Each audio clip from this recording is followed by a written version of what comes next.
आभार। Fishing scam की यह जानकारी बैंकों द्वारा जारी ग्राहक सतर्कता पर आधारित है तथा इस वीडियो का उद्देश्य राष्ट्रीय सेवा योजना के स्वयंसेवक को तथा मेरे से जुड़े सभी लोगों को जागरूक करना है।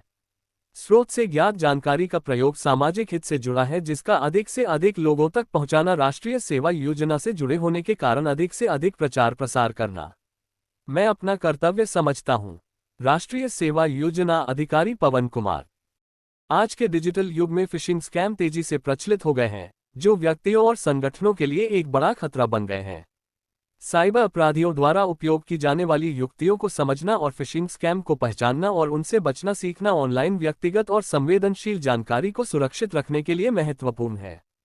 फिशिंग स्कैम त्वरित अवलोकन। फिशिंग स्कैम साइबर अपराधियों द्वारा इलेक्ट्रॉनिक संचार में एक भरोसेमंद इकाई के रूप में प्रस्तुत करके व्यक्तियों से संवेदनशील जानकारी प्राप्त करने के धोखाधड़ी वाले प्रयास हैं। ये संचार अक्सर ईमेल, टेक्स्ट मैसेज या यहां तक कि फोन कॉल में आते हैं और आमतौर पर नकली वेबसाइटों या दुर्भावनापूर्ण अनुलग्नकों के लिंक होते हैं। इसका लक्ष्य संदिग्ध व्यक्तियों को उनकी व्यक्तिगत या वित्तीय जानकारी प्रदान करने के लिए आकर्षित करना है, जिसका उपयोग पहचान चोरी, वित्तीय धोखाधड़ी या अन्य घृणित उद्देश्यों के लिए किया जा सकता है। फिशिंग स्कैम के प्रकार। निम्नलिखित कुछ शीर्ष प्रकार हैं।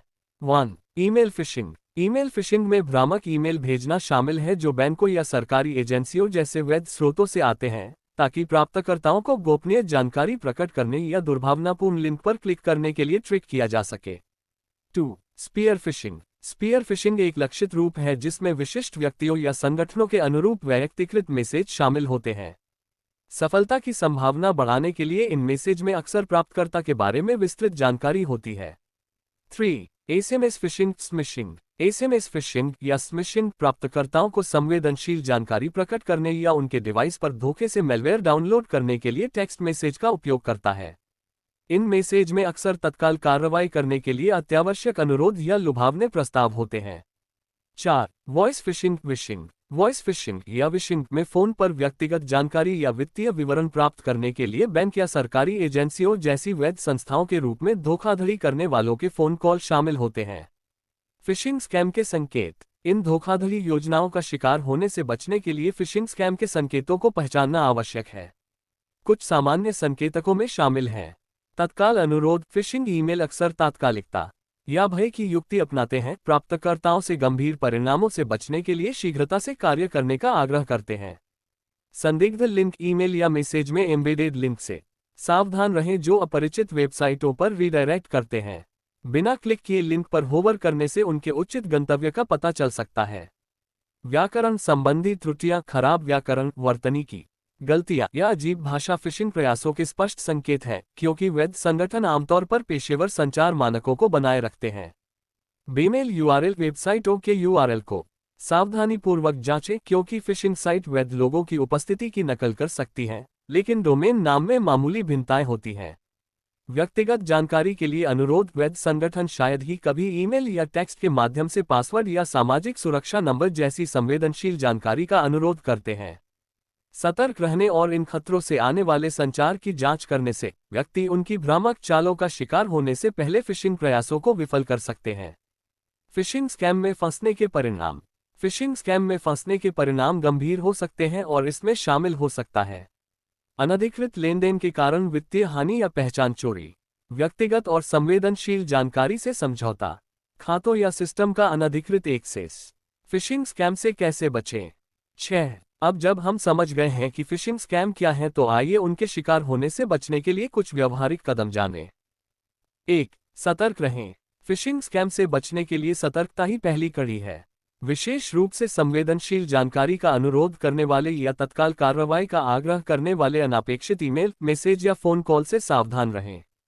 यह संभवतः तब होता है जब कोई बात संदेहास्पद लगती है या जिसका सच होना संभव लगता है। 2. स्रोत को सत्यापित करें। किसी भी लिंक पर क्लिक करने या ईमेल या मैसेज में अनुलग्नक डाउनलोड करने से पहले प्रेषक की पहचान को सत्यापित करने के लिए थोड़ा समय लें। आधिकारिक स्रोतों से ईमेल पते या संपर्क जानकारी की जांच करें और किसी भी प्रकार की विसंगति से सावधान रहें। 3. क्लिक करने से पहले सोचें। फिशिंग ईमेल में अक्सर दुर्भावनापूर्ण लिंक होते हैं जो वैध वेबसाइटों की नकल करने के लिए डिजाइन की जाती हैं। ईमेल में किसी भी लिंक पर क्लिक करने से पहले यूआरएल का पूर्वावलोकन करने के लिए उस पर अपना माउस घुमाएं। यदि यूआरएल संदिग्ध या अपरिचित लगे तो उस पर क्लिक न करें। 4. सॉफ्टवेयर को अद्यतन रखें। सुनिश्चित किया जाए कि आपका ऑपरेटिंग सिस्टम, वेब ब्राउज़र और एंटीवायरस सॉफ्टवेयर नवीनतम सुरक्षा पैच के साथ हमेशा अद्यतित रहें। साइबर अपराधी अक्सर फिशिंग हमलों और साइबर हमलों के अन्य रूपों को लॉन्च करने के लिए पुराने सॉफ्टवेयर में कमजोरियों का फायदा उठाते हैं। 5. 2 कारक प्रमाणीकरण 2FA। अपने ऑनलाइन खातों में सुरक्षा को और मजबूत बनाने के लिए जहां भी संभव हो, 2 कारक प्रमाणीकरण को सक्षम किया जाए।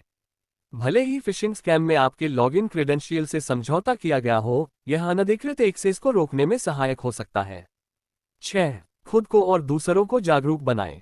ऑनलाइन सुरक्षित रहने के लिए जागरूक होना महत्वपूर्ण है। स्वयं को और अपने सहकर्मियों, दोस्तों और परिवार के सदस्यों को फिशिंग घोटालों के खतरों और उन्हें पहचानने के तरीके के बारे में जागरूक करने के लिए समय देने का प्रयास करें। कृपया उन्हें सतर्क रहने और किसी भी संदिग्ध गतिविधि की तुरंत रिपोर्ट करने के लिए प्रोत्साहित करें। निष्कर्ष: फिशिंग स्कैम दुनिया भर में व्यक्तियों और संगठनों के लिए एक बड़ा खतरा बनते जा रहे हैं। फिर भी साइबर अपराधियों द्वारा प्रयोग की जाने वाली युक्तियों को समझकर और फिशिंग स्कैम का पता लगाने और उनसे बचने का तरीका सीखकर आप स्वयं को और दूसरों को इन धोखाधड़ी योजनाओं का शिकार होने से बचा सकते हैं। सतर्क रहकर, दूसरों को जागरूक बनाके और फिशिंग प्रयासों की रिपोर्ट करके हम फिशिंग घोटालों से बचने के लिए मिलकर काम कर सकते हैं और अपनी व्यक्तिगत जानकारी को ऑनलाइन सुरक्षित रख सकते हैं।